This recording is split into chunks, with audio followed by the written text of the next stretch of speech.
êtes de retour pour un nouvel épisode de Maléa. Aujourd'hui, je reçois une grande sœur avec laquelle je travaille un petit peu d'ailleurs. Elle est la présidente de l'ONG Solidaire contre le SOPK. Elle s'appelle Vanessa Bamouni et elle va nous raconter son histoire et son combat contre ou avec même le SOPK. Donc, tu vas nous expliquer ce que c'est. Tu vas te présenter même d'abord et puis tu nous diras qu'est-ce que c'est que le SOPK. D'accord, je suis Vanessa Bamouni, Priska, voilà. Et je suis commerciale de formation et on va dire, j'ai commencé à travailler depuis 2013 dans certains domaines jusqu'à ce que en octobre 2024, c'est ça, 2023, j'ai vraiment décidé de me consacrer à mon ONG, donc l'ONG Solidaire contre le SOPK. D'accord. Et qu'est-ce que c'est que le SOPK? Le SOPK est un dérèglement hormonal. Bon, déjà, c'est le sigle même. SOPK qui veut dire syndrome des ovaires polykystiques. Ok. Donc, est un dérèglement hormonal dû à un taux élevé de testostérone qui est normalement une hormone masculine qui va se retrouver en plus dans l'organisme de la femme. Donc, partant de cela, on va avoir plusieurs dysfonctionnements chez la femme avec des symptômes comme de l'hirsutisme. Donc, vous pourrez voir des femmes avec de la barbe et des poils au niveau du torse. Et également, à des endroits normalement où une femme ne devrait pas avoir des poils. On pourrait avoir des femmes au surpoids, comme nous. Voilà. Et celles également minces. Et on pourra avoir également celles qui vont perdre des cheveux, un cycle menstruel irrégulier, un trouble d'ovulation, donc infertilité, et voilà, plein d'autres symptômes qui vont varier d'une femme à une autre. D'accord. Donc tu fais de ce combat vraiment une mission de vie en créant donc l'ONG Solidaire contre le SOPK parce que c'est ton histoire à toi-même. Donc explique-nous un peu comment est-ce que tu découvres que tu es atteinte de cette pathologie. Déjà, on va dire que le SOPK est vraiment pas très connu. Je ne vais pas parler seulement de l'Afrique, je vais dire un peu partout dans le monde. Parce que selon l'OMS, 8 à 13% des femmes sont atteintes diagnostiquées du SOPK, mais il y a jusqu'à 70% des cas qui ne sont vraiment pas encore diagnostiqués, malheureusement. Et de ce fait-là, ne connaissons pas les symptômes ni les signes, parce que beaucoup d'entre nous n'ont vraiment pas encore entendu parler de cela. Jusqu'à aujourd'hui, si on sort qu'on pose la question à une femme, c'est pas sûr qu'il y ait beaucoup de femmes qui sachent vraiment ce que c'est. Donc moi également, j'étais dans ce cas-là et je souffrais. J'avais des symptômes, mais je ne savais pas. Tu avais quoi comme symptômes? Un cycle menstruel irrégulier, parfois vraiment pas de menstrues. Également, je suis en surpoids. Et j'avais jamais vraiment testé le volet infertilité. Donc, on peut avoir quelques poils. Moi, j'avais que quelques poils qui pouvaient pousser au niveau de mon menton et tout. Mais bon, ça ne m'inquiétait pas. Ça ne m'inquiétait pas vraiment. Et comme beaucoup de jeunes filles aujourd'hui, quand elles n'ont pas leur menstrue, pour d'autres, c'est youpi, c'est pas grave. Et il y a encore celles qui vont saigner abondamment, mais qui n'auront pas vraiment le cran de venir dire que voilà ce qui est en train de se passer. Et moi, pour moi, c'était ainsi. Mais comme je dis, je ne m'inquiétais pas plus que ça. Jusqu'à ce qu'il y ait une période qui m'a vraiment très inquiétée, c'est que je n'avais pas eu mes menstrues sur une très longue période. Donc, du coup, je pensais être enceinte. D'accord. Donc, je vais faire un test de grossesse qui va être positif. Je pense que j'en ai fait même 2 ou 3. Et ils étaient tous positifs. Ok. Donc du coup, je me dis, mais qu'est-ce que je vais vraiment confirmer à l'hôpital. Donc parce que quand tu finis, il faut aller maintenant à l'hôpital pour voir et tout, vérifier et l'échographie pelvienne et tout. Donc je pars et je dis comme ça que voilà, je suis enceinte, je suis venue voir et tout. Donc le médecin, il va confirmer la grossesse. Donc il confirme la grossesse après un toucher. Là, ils touchent là. Donc ils vont venir te toucher. Et puis après, maintenant, ils vont te dire, bon, il faut faire une échographie pelvienne pour qu'on puisse confirmer la grossesse et tout. Après avoir pissé, puisque tu pars avec un test, c'est vrai qu'après, ils vont te faire un test aussi. Mes tests étaient toujours positifs. Ok, donc le test urinaire était positif. Le test à la maison était positif. Il fait un toucher, c'est positif selon lui. Selon lui, et il me demande de faire une échographie pelvienne et je pars maintenant faire l'échographie pelvienne. Avec pour moi, je suis enceinte. Oui. Voilà. Et tu avais quel âge à ce moment-là? En 2000, ça s'est passé en 2017. Hein. Donc 2017, aujourd'hui j'en ai 33. Donc je pense qu'on va c'est dans la vingtaine. Bon, on va laisser le calcul. C'est dans la vingtaine en tout cas. Et du coup, quand je finis de faire l'échographie, on me dit, ben non, madame, vous avez vos ovaires qui sont enflés. Donc du coup, vous n'êtes pas enceinte. Donc, mais quand les ovaires sont enflés, c'est ça qui peut induire en exactement, erreur oui. Sur la grossesse. Oui, ça peut jouer sur les tests de grossesse. Parce qu'il y avait les ovaires qui étaient enflés, il y avait également un taux de follicules autour des ovaires. Donc, c'est mentionné dystrophie ovarienne avec micro-polykystique. D'accord. Voilà. Donc, moi, je ne sais pas. Et on ne t'explique pas. Ouais. Donc, tu prends et tu vas voir le médecin. Et il faut dire que, comme je dis, j'avais des symptômes auparavant, donc des douleurs pelviennes et le fait parfois des douleurs, excusez-moi, mais des douleurs même à l'anus. En fait, tu peux même pas t'asseoir. C'est-à-dire que les douleurs partent de là jusqu'à vraiment du vagin, jusqu'à là, jusqu'à tu es vraiment bloqué là, tu ne peux pas t'asseoir, tu ne peux pas te lever, des douleurs pelviennes. Vraiment, c'était très atroce. Et quand je me rendais à l'hôpital, à ce moment-là, on me parlait de dystrophie ovarienne. Donc, du coup, tes ovaires qui sont enflés. Donc, je pouvais pas m'attendre à ce que cette dystrophie ovarienne-là puisse m'emmener vers un test positif. Oui. Parce que moi-même, je ne savais pas ce que c'était que la dystrophie ovarienne. Et comme la plupart de nos hôpitaux, voilà, on ne t'explique pas vraiment ce que c'était que la dystrophie ovarienne. Même quand tu poses des questions, on ne te dit pas. Parce que vraiment, les causes ne sont pas vraiment très connues. Donc, je prends le résultat, je vais voir le médecin. Franchement, je n'ai pas pu le voir. Et moi, j'étais très découragée parce que le test n'était pas positif. C'est vrai que je n'étais pas forcément en désir de maternité, mais c'était quelque chose qui me réjouissait. Oui. Voilà. Et puis, tu t'étais mis en tête, ça y est, je vais être maman. Exactement. Voilà, je m'étais un peu quand même psychologiquement préparée à ça. Et quand on m'a dit que ce n'était pas le cas, j'étais tout de suite découragée. Je suis partie voir le médecin, sauf que je ne l'ai pas vu. Donc, je suis revenue encore avec mes mêmes choses là. Voilà. Et jusqu'à ce que j'ai encore des douleurs vraiment très atroces. Donc, tu as tes résultats, on te dit que c'est une dystrophie ovarienne, mais tu ne vois pas le médecin. Je ne vois pas le médecin. Et donc, tu retournes juste à la maison avec tes résultats. Voilà, et je creuse pas plus que ça. Tu googles pas, tu cherches pas. Franchement, à l'époque là, j'avais pas vraiment ce déclic là. Oui. Et tu n'en parles à personne? Ben, j'en parle, mais pas avec insistance. Genre, je dis, mais c'est quoi? On m'a dit que j'avais dystrophie ovarienne, mais bon, après... Tu vois, on passe toutes là-dessus. Et franchement, il y a beaucoup de femmes comme moi. Hein. Ce que je suis en train de dire là. Non, bien sûr. Beaucoup vont se reconnaître là-dedans. On passe là-dessus parce qu'on n'est pas forcément en désir de maternité là. On n'a pas d'urgence. Voilà. Et je suis passée là-dessus. Et j'avais beaucoup de difficultés. J'en ai parlé justement à une dame avec qui je travaillais. Donc, je lui ai dit, mais voilà ce qui s'est passé la dernière fois. Je pensais. J'étais quand même devenue un peu bizarre et tout. Elle m'a dit, mais ce que tu as là, il y a un médecin qui vient d'arriver. Est-ce que tu essaies d'aller le voir?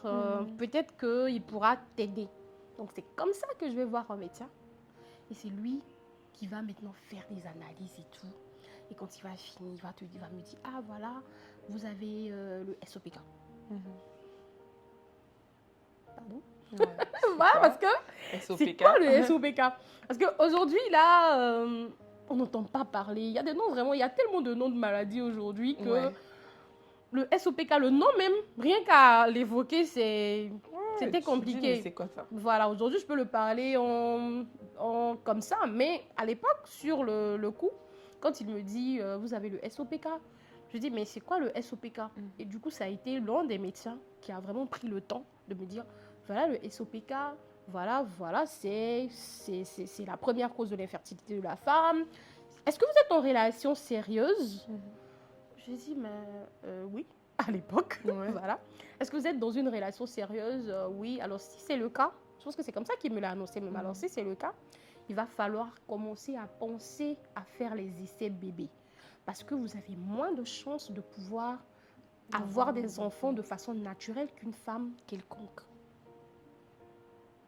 Et tu dis, mais attends. Oui, mais Genre, il y a quelques temps, on me disait que j'étais enceinte. enceinte. Et là, maintenant, on me dit que j'ai moins de chances d'avoir des enfants. Mais, et le fait que mes tests de grossesse étaient positifs.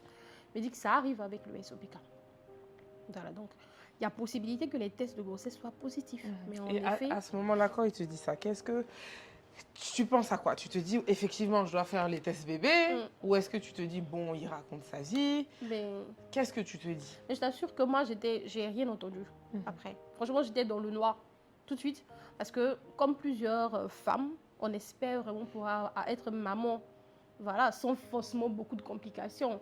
Tout de suite, on ne sait pas ce que ça implique. Mais tu te dis, mais si j'ai moins de chance, il y a un problème. Parce que moi, je veux être maman. Et dans nos différentes têtes, pour nous, on lit ça directement à la stérilité. C'est ça. Donc, je me dis, mais c'est que je suis stérile. C'est qu'il y a un problème. Donc, tout ce que le médecin a dit après, je t'assure que j'ai plus rien entendu. J'étais dans le noir.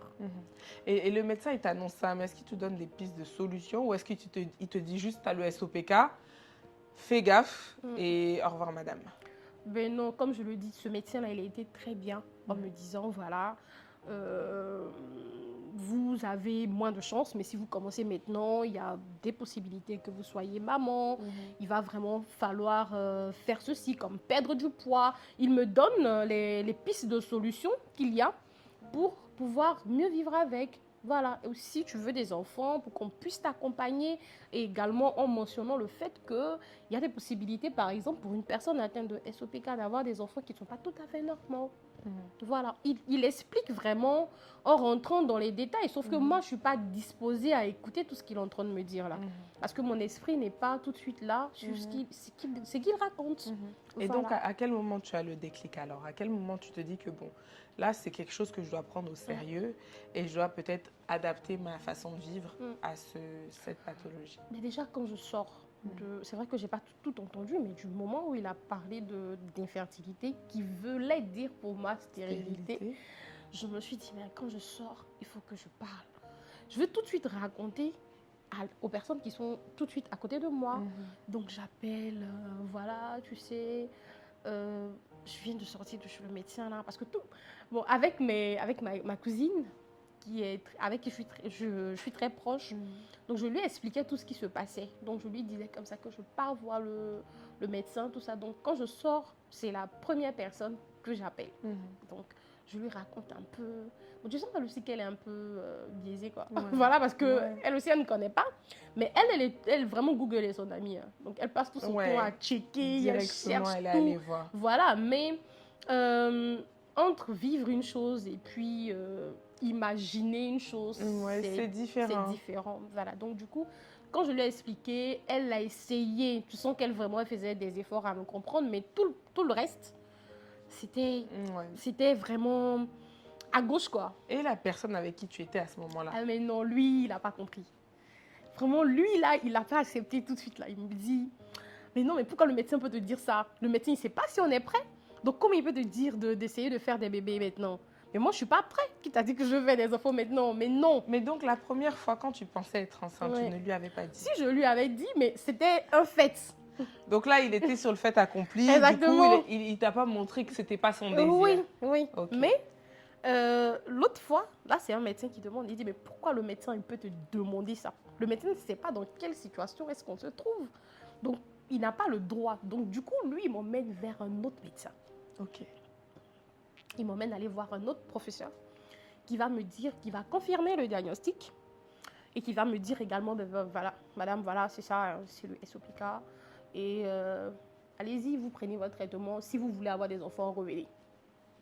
C'est comme ça qu'il te dit ça? C'est comme ça qu'il me dit ça. Mais c'est terrible. Oui, donc moi encore, je pars et je parle là, je dis, bon, voilà, c'est ça le résultat. Et le médecin dit, si je veux avoir des enfants, de revenir le voir. Mais entre-temps, comment je vis, comment je le prends, qu'est-ce qui se passe après, est-ce que mentalement je suis bien, ça n'intéresse personne.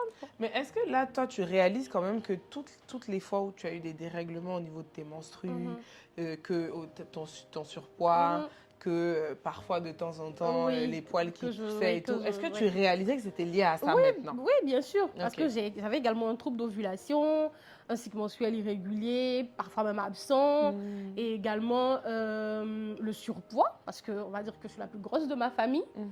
En fait, ça ne m'avait jamais autant dérangée. Voilà, et je me rends compte, je suis la plus grosse de ma famille, et je comprends maintenant que tout ça, c'est lié au SOPK. Mhm. Voilà, donc après avoir vécu tout ça, je suis quand même passée par une phase de dépression où je me sens vraiment très incomprise. Mhm. Parce que, Mais à ce moment-là, vous restez ensemble ou oui, vous vous séparez? on reste ensemble. Sauf que moi, je me sens très mitigée entre être avec une personne qui ne me comprend pas, qui essaie de pouvoir me comprendre. Parce que quand je discute, il me dit, bon, donne-moi 2 ans, ou bien donne-moi 1 an, que j'essaie vraiment que je sois prêt Ouais, ouais, et ouais. tout. Maintenant, et puis après, on va essayer. Mais sauf que moi, je me dis, mais toi, tu es un homme. Mhm. Tu peux avoir des T'as le enfants quand temps. tu veux. Et moi, j'ai pas le temps, en fait. Donc, du fait que j'ai pas le temps, moi, je veux essayer tout de suite, tout de suite. Voilà. Mais oui. Et surtout, avec les informations qu'on me donne, moi, je me Mhm. dis, mais je veux essayer tout de suite, quoi. Et Mhm. lui, il me dit, mais donne-moi encore 1 an, donne-moi encore 2 ans. Et bien, j'étais même fiancée. En fait, c'est même pas comme si j'étais juste en relation, j'étais Oui. fiancée. Ok.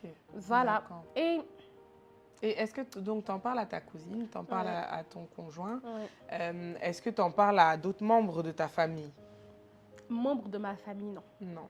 Je D'accord. dirais non. Ok, donc c'est aussi ça qui fait que tu te retrouves dans une forme de dépression Ouais. parce que tu es seule, Ouais. parce que le conjoint ne comprend pas. Il comprend Il pas. comprend pas. Ouais. La cousine aide.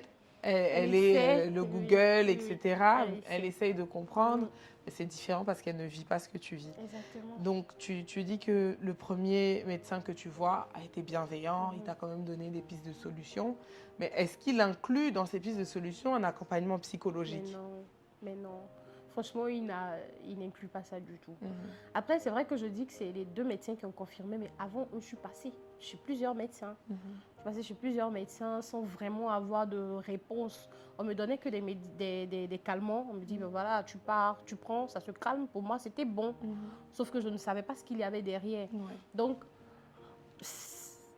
franchement, il n'y avait pas d'accompagnement psychologique. Mhm. Donc moi, seule, c'est vrai que je le dis comme ça, mais il y a également la fatigue qui venait s'accompagner à tout ça. Donc, parfois, tu n'as pas envie de sortir, parfois, tu n'as pas envie de parler. Franchement, ce sont des hormones C'est qui font du épuisant. yo-yo en fait, dans ton organisme. Mhm. Donc, tu n'as pas envie de parler, tu n'as pas envie de sortir, tu n'as pas envie de rire. Tu peux rire à l'instant d'après, tu pleures toute ta vie. Franchement, tu es dans une phase de femme enceinte sans vraiment être enceinte. Ouais. Ah, on voit Tu as un toutes peu. les, ouais, tous les changements hormonaux qu'une femme Exactement. enceinte connaît. C'est ça. Et en fait, tu n'es pas T'es pas enceinte. sauf Et que t'es justement, pas tu as ce enceinte. désir Et même t'as ce d'être. désir d'être enceinte. Mhm. Et après, avec lui, on a fini par rompre. Ça faisait 6 ans de relation. Parce que je me sentais vraiment pas bien avec lui. Mhm. Il savait vraiment pas comment m'accompagner. Parce que quand il parlait, il me mettait plus mal. Ouais. Que je me sentais très mal plutôt que d'être accompagnée. Mhm. Pourtant, c'est pas comme s'il m'aimait pas, il m'aimait bien. Et tu Mais- penses que c'est dû à quoi? Oh, c'est dû au fait qu'ils ne connaissent pas du tout. Oui. C'est dû au fait juste que c'est un homme.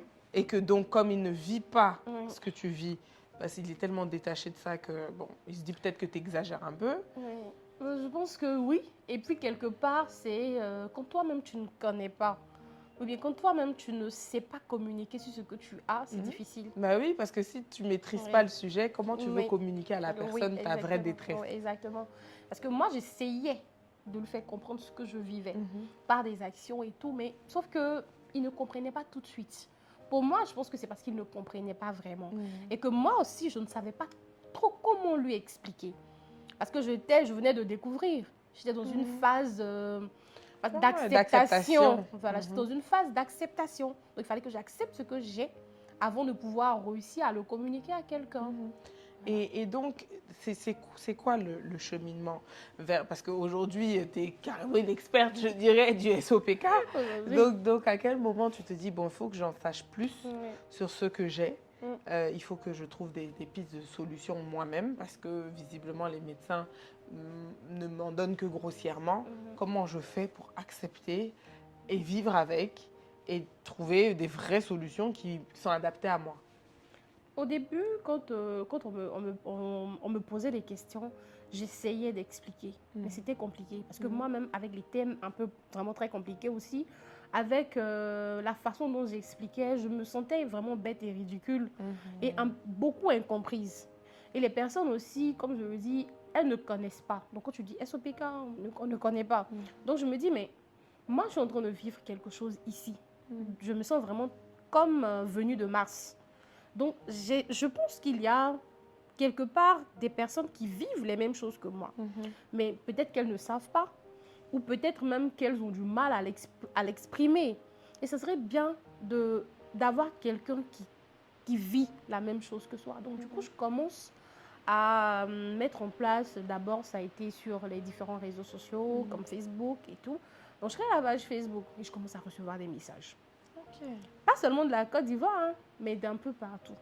Je commence à recevoir des messages de femmes qui se sentent concernées parce que je suis en train d'expliquer comme symptômes. Elles se sentent concernées parce qu'elles ont été diagnostiquées du SOPK, mais elles ne savent pas à qui parler. Elles se sentent concernées parce que les personnes avec qui elles vivent n'arrivent pas à comprendre ce qu'elles vivent également. Donc, je me suis sentie moins seule sur Mars. Voilà, je vais dire ça comme ça. Je me suis sentie moins seule sur Mars. Donc, il y a des personnes qui vivent les mêmes choses que moi. Donc, c'est comme ça que... vous créez un groupe de parole, entre guillemets, digital. Exactement. On commence à vraiment donner des informations sur le SOPK, à communiquer, à mener quelques actions. Quelques femmes nous rejoignent difficilement parce qu'il faut dire que ce qu'on découvre avec le SOPK, c'est que majoritairement, lorsque le diagnostic survient lorsque les femmes sont en désir de maternité. Donc, en tant que jeune fille, elles ne vont pas chercher à avoir ce qu'elles ont, ou bien même si elles vont peut-être un peu banaliser, jusqu'à ce qu'elles veuillent avoir des enfants. Donc, dans la majeure partie des cas, c'était des femmes en désir de maternité ou encore des femmes mariées. C'est difficile encore. Encore en Afrique, de se mettre face à l'évidence. C'est très difficile. Et de dire que j'ai une infertilité. Et pour d'autres, elles pensent que c'est de la stérilité. SOPK ne veut pas dire stérilité. Il y a plusieurs types de SOPK. Il y a des cas qui vont être plus compliqués, qui vont demander un vrai parcours PMA ou encore de la FIV et tout. Mais il y a des femmes qui tombent spontanément enceintes avec le SOPK, avec un bon style de vie et un bon suivi médical. Voilà. Donc, du coup, elles ont encore beaucoup de mal parce que ça ne les concerne pas elles seules. Quand tu es mariée, ça ne te concerne plus toi. Ça concerne ta famille, ta belle famille, ton mari et toutes les personnes autour de toi. Donc, réussir à porter un combat ou encore même à suivre et à donner de la voix, il faudrait quand même avoir déjà eu 2 enfants. Quand c'est comme ça, c'est plus facile pour elles. Donc, c'est ça. C'est dans cela, dans cet élan-là que celles qui nous rejoignent, d'autres ne peuvent pas prendre la parole publiquement. Parce qu'elles cherchent encore leur voix. Exactement. Mais toi, personnellement, comment est-ce que tu as réadapté donc ton style de vie? Parce qu'une fois que vous échangez, tu vois que bon, peut-être ça marche pour telle personne, ça marche moins. Mais comment toi, tu commences à vivre? Moi, avec tout ça, puisque j'ai fini par comprendre que le style de vie est très important avec le SOPK. Il faut savoir aussi que lorsque tu pars à l'hôpital et que les médecins te disent « perds 10 kilos, perds 20 kilos », ça aide, ça facilite. Mais je les perds comment, les 10 kilos? Exactement. Comment je les perds? Parce que déjà, c'est l'un des symptômes de la pathologie. C'est pas comme si du genre, je suis juste en surpoids, qu'il faut courir tout simplement et puis je perds du poids. Non, parce que tu as une perte de poids difficile. Et donc, on te dit perdre 10 kilos, mais on ne te dit pas comment perdre les 10 kilos. Comment perdre les 10 kilos. Donc, du coup, ça vient, c'est tout doucement. Moi, aujourd'hui, le rééquilibrage alimentaire, c'est bon pour moi. Donc, c'est tout doucement, avec la façon de manger, les heures de manger, les heures de dormir. Parce que l'insomnie, quand on a le SOPK, on vit la nuit. C'est-à-dire que toi, tu vis la nuit, quoi. Pendant que les autres dorment, toi, tu peux faire 2 jours sans dormir. Tu peux ne pas dormir. Franchement, c'est donc difficile. Réussir à trouver son équilibre, à faire les choses qu'on aime, à bien manger et à s'entourer des personnes qu'on aime et qui nous aiment. C'est la Et solution. comment tu balances au quotidien, de façon concrète? C'est quoi une journée typique pour toi en termes de rythme de sommeil? Parce que tu as des activités, tu travailles. Donc, comment est-ce que tu fais de manière concrète? Tu manges quoi pour éviter, en tout cas pour stabiliser ton poids? Qu'est-ce que tu évites? Oui. C'est quoi une journée typique? Ben, c'est déjà, moi, j'ai eu beaucoup de difficultés avec le riz. Comme je dis, j'ai beaucoup de difficultés avec le riz, hein. Alors que le riz, c'est pas trop bien. Oui, Voilà. c'est à bannir normalement. Normalement, c'est à bannir. Ouais. Tu vas prendre, bon, quand on parle de riz, on va parler par exemple du riz thaïlandais, du riz jasmin et C'est tout. ça, le riz blanc. Exactement, le riz blanc. Il faut plutôt passer sur du malossou, par exemple, ou encore passer sur du basmati et tout. Ce type de riz-là peuvent pouvoir passer. Donc, c'est l'assiette composée de protéines, de légumes, plus de légumes, et également on va dire, tout ce qui est... Tu peux ajouter ton riz, des pâtes et tout. Mais voilà. il faut que ce soit vraiment que ce soit très équilibré. Beaucoup de légumes, de la viande blanche, tout ce que tu veux, thon, poisson et tout, avec des pâtes, du riz, pommes de terre ou encore patates. Voilà. Il faut vraiment composer son assiette comme ça. C'est plus de lait, je veux dire. C'est plus le lait animal. C'est plutôt du lait végétal, comme les laits d'amande, lait de soja. Bon, par contre, lait de soja, à notre activité de l'année dernière, on a découvert que le lait de soja c'est pas si bon. est pas si bon. Oui, parce qu'en fait, j'ai une de mes grandes sœurs qui est, elle m'a jamais dit qu'elle est atteinte du SOPK. Je sais pas si c'est le SOPK, mais en tout cas, elle a des troubles hormonaux qui font que justement, elle a des problèmes d'infertilité. Et en fait, avant de comprendre que c'était à cause de ça qu'elle avait ce style de vie, vraiment, on se disait tous, mais pourquoi tu bois que du lait d'amande? On se moquait un peu d'elle. Pourquoi est-ce que tu utilises toujours c'était jamais de la farine de blé, c'était toujours de la farine de je sais pas quoi. Et on la voyait un peu, comme tu disais, elle était seule sur sa planète, tu vois. Parce que nous, on mangeait tout et n'importe quoi. Et pendant qu'elle avait un régime qu'elle s'était imposé. Et on se disait juste que c'était une envie, tu vois, d'être dans un lifestyle. Parce que aussi, il faut dire qu'aujourd'hui, sur les réseaux sociaux, on est dans la phase clean girl, on fait des régimes keto, donc voilà, très protéinés. On est moins dans tout ce qui est fast-food, etc. Donc, on se disait qu'elle s'inscrivait juste dans ça. Alors que, en fait, non, c'est un vrai combat qu'elle mène. Et donc, elle a envie de manger tout ce qu'on mange, mais elle ne peut pas. Exactement, parce que moi, aujourd'hui, je peux juste regarder le plat de foutou là et puis je mets ton surpoids. C'est-à-dire que toi, tu vas manger ça, il n'y aura pas de souci. Mais une fois que moi, je commence à manger au même rythme que toi, je prends du poids tout de suite. Donc, je réussis à trouver un équilibre. Mais il faut juste que ça baisse. Pour moi, en tout cas, il faut juste que j'arrive à créer vraiment un déficit calorique. Ce qui reste encore un peu difficile pour moi. Mais j'essaie vraiment de maintenir ce que j'ai pour ne pas prendre un peu plus encore. Voilà, c'est un peu ce que je fais. Et donc, sur la partie sommeil, comment tu gères? Oh, le sommeil, franchement, j'ai essayé sur une bonne période. C'est-à-dire qu'à une certaine heure, je coupe tout et je cherche le sommeil. C'est-à-dire, nous, on a tendance à dire, faut qu'on se dispose. Bon, on laisse le sommeil nous trouver. Donc, soit tu regardes la télé ou tu manipules ton téléphone et puis tu t'endors. Sauf qu'il faut que ce soit toi qui cherches le sommeil. Et également les thés. Ce qui m'a vraiment poussée à être très accro au thé. Comme le thé verveine, qui va te permettre de vraiment te relaxer, vraiment avoir un bon sommeil et tout. Du coup, c'est un peu dans ce registre-là que j'essaie de me mettre. Voilà, donc je dépose mon téléphone et je me fais vraiment une bonne tisane ou un bon petit thé que je sirote. En attendant, après je dépose et je cherche à dormir. Et ça peut te prendre combien de temps comme ça pour t'endormir? Ça met beaucoup de temps. Je peux être en train de tourner sur mon lit 1h30. Parce qu'il faut dire qu'on a la pensée aussi qui est là. C'est-à-dire que... Bah oui, parce que tu réfléchis. Exactement. ton esprit ne se repose pas Mais déjà, vraiment. l'esprit de la femme même se repose très rarement. Je crois qu'on dit que quand un homme dort Oui, et quand une femme dort, en fait, Ouais. c'est tellement différent parce que C'est le vrai. cerveau de la femme est toujours en Exactement. activité, Ouais. même quand elle dort.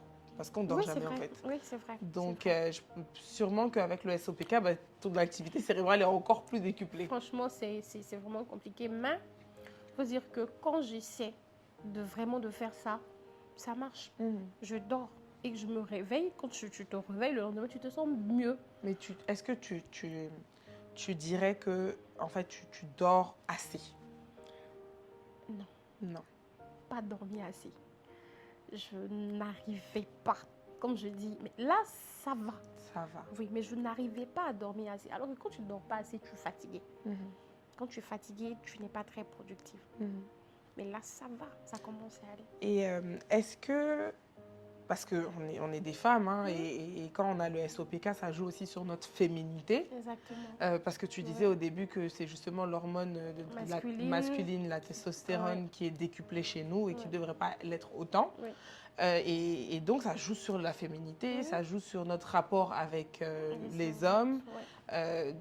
Comment est-ce que toi, ça se traduit dans ta vie privée? Il faut dire que le SOPK varie d'une femme à une autre. D'accord. On pourrait avoir des femmes vraiment qui ont des attitudes vraiment masculines. Mhm. Donc, tu vas voir la femme très en surpoids, avec de la barbe, avec la voix plus rauque, avec un comportement vraiment masculin. Donc, en fait, quand on dit tes garçons manqués, là, Exactement. ça peut arriver parce que, en fait, tu as le SOPK Oui, et c'est donc, possible. du coup, tu as... Pas toujours. Parce Oui. qu'il faut dire aussi que pour le diagnostic du SOPK, il faut pouvoir remplir 2 à 3 des critères, Des symptômes, ouais. symptômes accompagnés de microfollicules autour de l'ovaire dont je parlais au début, qu'ils ont constaté après mon échographie pelvienne. Mhm. Voilà. Et ces dames-là, pas toujours, je ne vais pas confirmer ça, mais ça arrive en fait pour les femmes atteintes de SOPK parce que déjà, elles-mêmes peuvent se considérer... elles peuvent se sentir garçon. Oui, oui, oui. Ou encore, il y a celles qui ne s'acceptent pas. Parce que moi, avec de la barbe, moi, toujours avec le regard des gens, avec la bouche des gens, mais toi, tu me prends aussi. Et puis, il faut dire la toi. vérité. On est très durs, nous, les femmes, les unes envers les Exactement. autres. Et franchement, je me blâme la première. Parce que c'est vrai que voir une femme qui a de la barbe, ça choque encore. Tu vois? C'est parce que ce n'est pas dans nos normes.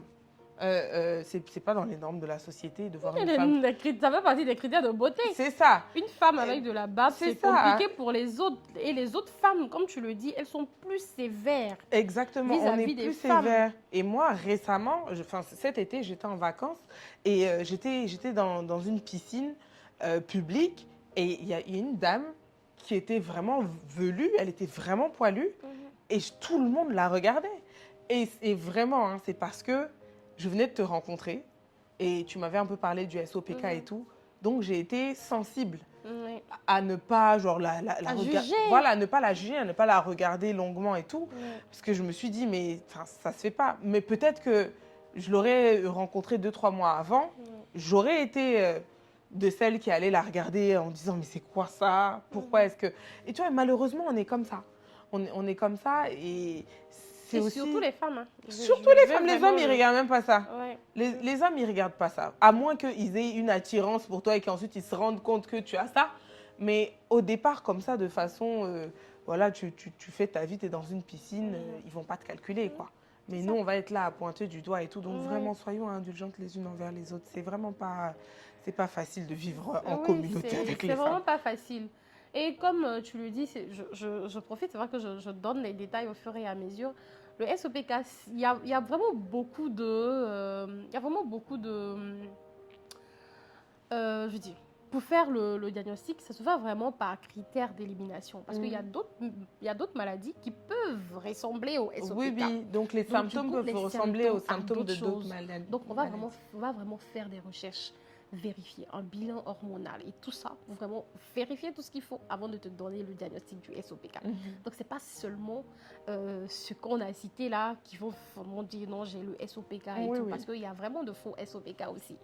Il faut vraiment faire les analyses, comme on le dit. Donc, quand tu sens que tu as ces symptômes-là, en plus de l'échographie, il faut faire également des bilans pour qu'on puisse rechercher d'autres pathologies qui peuvent s'apparenter, qui peuvent être ça plutôt que le SOPK. C'est quand on rend compte qu'il n'y a pas tout cela qu'on peut te diagnostiquer maintenant du SOPK. Voilà.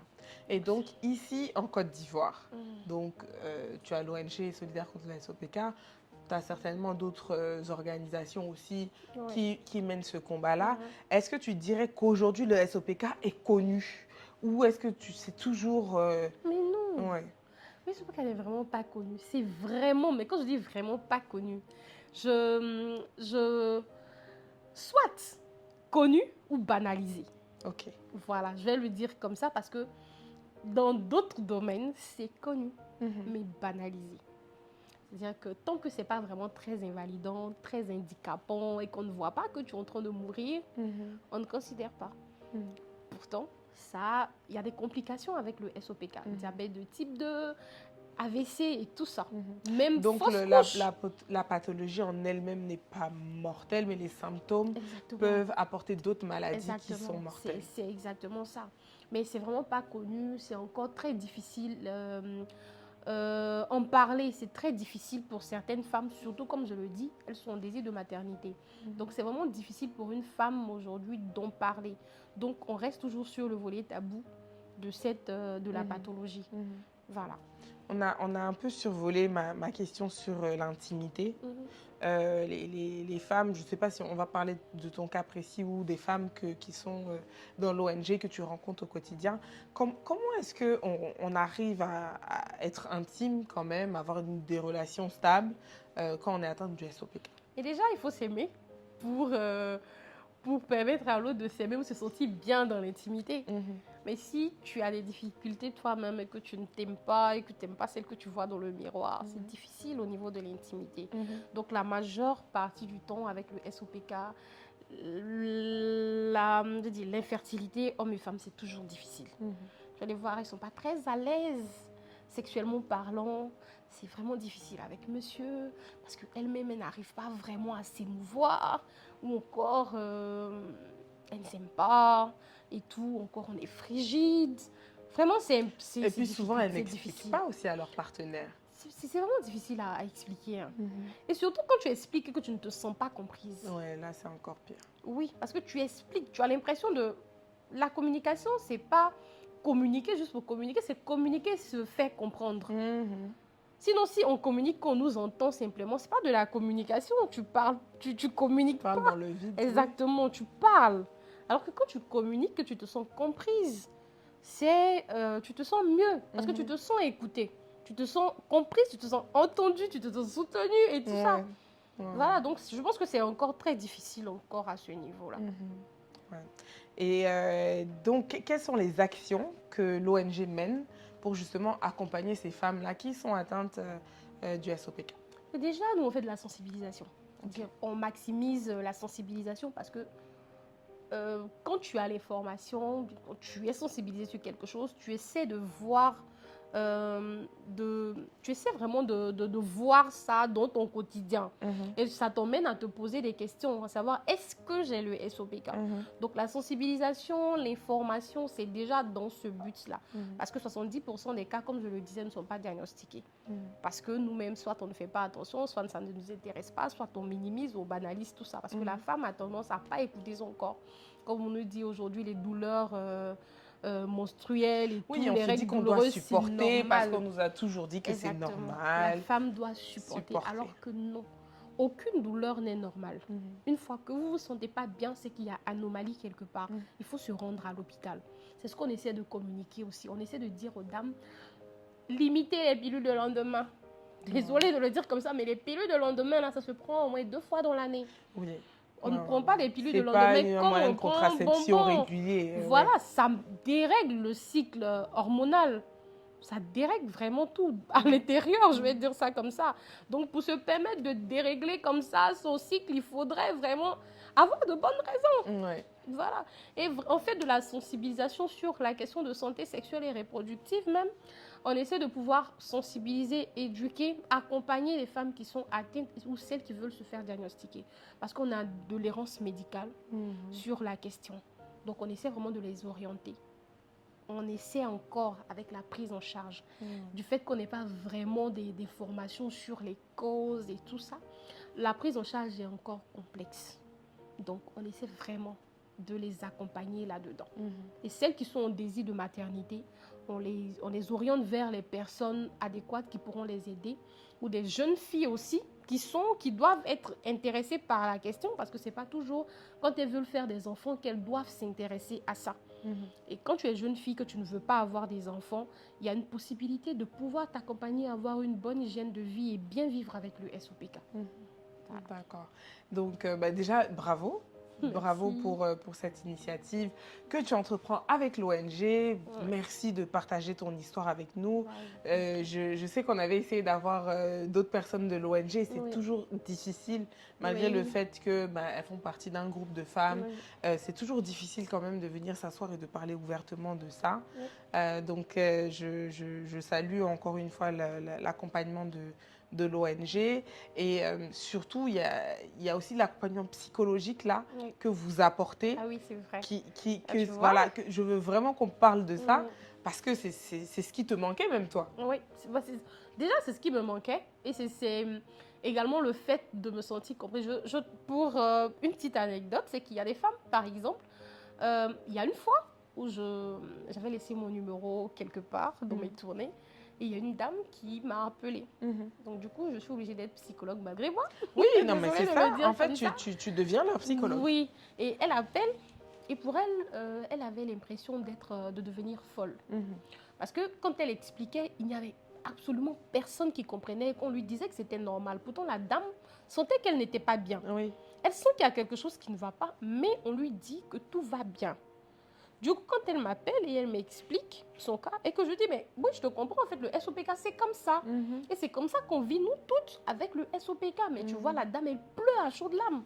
Parce qu'elle se dit, mais enfin, mais vous étiez où depuis tout ce temps? En fait, je comprends que ce que je suis en train de vivre là n'est pas de mon imagination. Et que je ne suis pas en train de devenir folle. Et que voilà, c'est ce que ça fait. Je dis, mais oui, rejoignez-nous. Et le pire, c'est que nous, les femmes, quand même, on est conscientes des changements dans nos corps. On sait quand ça change. C'est juste qu'on décide de fermer les yeux. On ne veut pas juste se rentrer voilà, ou se dire que, bon, c'est normal. Parce qu'on est conditionné à se dire qu'on a des phases hormonales. On peut être vu comme des folles. De toute façon, c'est une femme. Il y a des moments, elle tape des crises, on ne sait pas pourquoi. Il y a des moments, elle grossit, on ne sait pas pourquoi. Il y a des moments, elle maigrit, on ne sait pas pourquoi. La femme, c'est la femme. La femme, c'est la femme. Elle est complexe. Voilà, donc forcément, il y a des signes qu'on refuse d'accepter.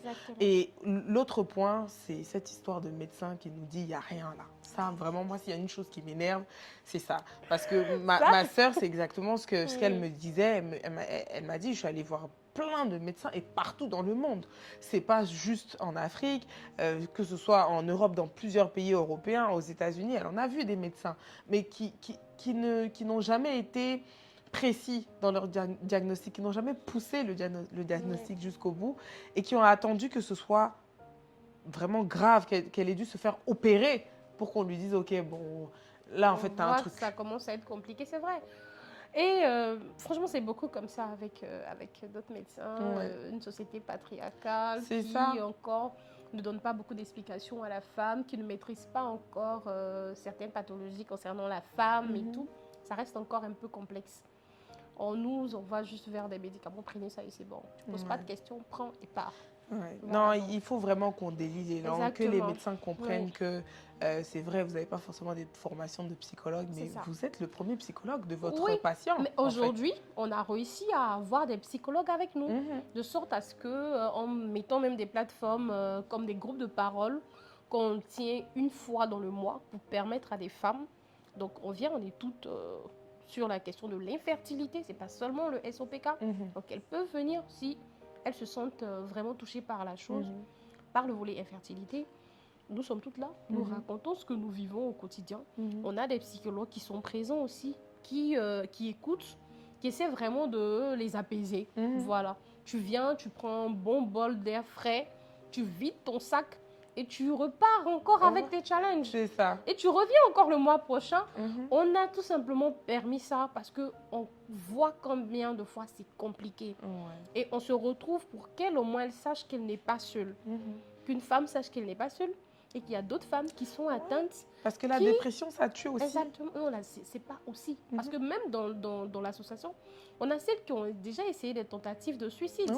Il y a plus de tentatives de suicide avec le SOPK même qu'avec n'importe quelle autre chose, quoi. Le taux de suicide est bien plus élevé. Parce qu'une femme qui a 20 ans de mariage, 30 ans de mariage sans enfant, et qu'elle se rend compte que c'est elle le problème, et quand on vient ajouter le fait que sa belle famille lui donne tout ce qu'il y a, les paroles, tu manges l'argent de notre fils, tu es grossi, tu deviens vilaine, franchement, on ne sait pas qu'est-ce que notre fils a eu sur toi, on va lui donner une autre femme et tout. Quand tu te rends compte que c'est toi la cause réelle du problème, tu te dis, mais qu'est-ce que je fais? J'ai raté ma et surtout, si toi-même tu ne t'aimes pas, parce que dans ces cas de figure-là, tu ne t'aimes pas. Parce que de un, tu te mets la faute, et de deux, tu n'aimes pas toujours ce que tu vois dans le miroir. Parce que tu veux perdre du poids, tu n'arrives pas. Tu n'y arrives pas. Tu veux avoir des enfants. C'est pas la volonté qui te manque. Qui te manque. Mais tu n'y arrives pas parce que toi-même, à l'intérieur, tu es meurtri. Toute chose commence par la volonté. Mais si tu ne l'as pas, ou bien même si tu l'as et que tu n'arrives pas à manifester, il y a problème. Et moi, je veux aussi qu'on s'adresse aux jeunes filles. Parce que, tu le disais, toi, par exemple, tu étais dans la vingtaine. Donc, c'est pas un truc qui arrive aux vieilles. C'est pas quelque chose, voilà, ça peut arriver à n'importe quel moment de la vie, à partir du moment où, voilà, à partir du moment dès le premier cycle menstruel, c'est-à-dire que dès que la femme est en âge de procréer, elle peut avoir le SOPK. Donc, tu vois, c'est pour ça que c'est important que les médecins, mais aussi les parents, et même les infirmières dans les lycées, les surveillants dans les collèges et tout ça, que toutes ces personnes-là soient informées. Qu'elles soient informées, qu'elles puissent comprendre que voilà, les jeunes filles, et même il y a d'autres maladies qui touchent aussi les jeunes garçons, il faut être conscient. Il faut qu'on soit conscient, qu'on soit informé et que tout le corps éducatif puisse aussi transmettre ces informations-là aux jeunes filles. Parce que c'est eux les premiers, en fait, à pouvoir donner le déclic là. Exactement. C'est des sensibilisations. Nos sensibilisations se font dans les universités, dans des écoles, dans des endroits... vraiment, surtout pour septembre, on est vraiment parti au Pougon, Cocody, peut-être que d'autres ont eu à croiser nos bénévoles sur le terrain. On essaie vraiment de sensibiliser partout. Donc, parfois, on rencontre des femmes qui ont dit, moi j'ai déjà des enfants, donc on peut avoir 10 enfants et avoir le SOPK. On dit que le SOPK, c'est un dérèglement hormonal. Ça ne veut pas dire que tu peux pas avoir des enfants, mais tant que tu as encore un cycle menstruel, le SOPK, il est là. Voilà. Après, à ta ménopause, parfois même, ça reste toute la vie, quoi. Voilà. Donc, c'est une question vraiment qui mérite qu'on s'y intéresse. Donc, vraiment, la sensibilisation et l'accompagnement, que ce soit l'accompagnement médical et le volet pluridisciplinaire, parce que ce n'est pas seulement gynécologique, ce n'est pas seulement le gynécologue qui prend en compte le SOPK, il y a le naturopathe, il y a l'endocrinologue, il y a le nutritionniste, en fait. C'est vraiment très vaste, cette question. Mais merci beaucoup. On n'a plus beaucoup de temps, donc je te laisse donner tes derniers mots aux gens qui nous regardent, leur dire vraiment, genre ton cri de cœur, quoi. Qu'est-ce que tu veux qu'ils retiennent de cet échange qu'on a eu? Je pense que j'aimerais dire tout simplement que notre corps nous parle. Voilà. Et lorsque ton corps il te parle, il ne faut pas tout simplement rejeter la chose. Si ton corps te dit je vais pas bien, essaie de trouver des solutions. Surtout les femmes. Rien n'est normal, aucune douleur n'est normale. Lorsque ça ne va pas, il faut se rendre à l'hôpital. Et surtout sur la question du SOPK, que ce ne soit pas seulement diagnostiqué lorsqu'on est en désir de maternité. Dès le premier cycle menstruel, si quelque chose ne se passe pas bien, il faudrait pouvoir communiquer. Et surtout qu'elles sachent que l'ONG Solidaire contre le SOPK est là et qu'elles ne sont pas seules. Et que c'est ensemble qu'on pourra faire porter la voix. Parce qu'à nous seuls, on ne peut pas. C'est que c'est plus de femmes parce que c'est ensemble qu'on est plus fortes. Donc qu'elles nous rejoignent et qu'on essaie ensemble de pouvoir donner un sens et qu'on essaie vraiment de limiter les coûts en matière de prise en charge. Parce que c'est vraiment pas facile. Voilà. Merci beaucoup Vanessa. Merci d'être venue partager ton histoire et celle de l'ONG Solidaire contre le SOPK avec nous. Merci à vous d'avoir regardé ce nouvel épisode de Maléa. N'oubliez pas de nous suivre sur toutes nos plateformes. Suivez également l'ONG Solidaire contre le SOPK sur Facebook, sur Instagram et sur LinkedIn également. On se dit à très bientôt pour un nouvel épisode de Maléa.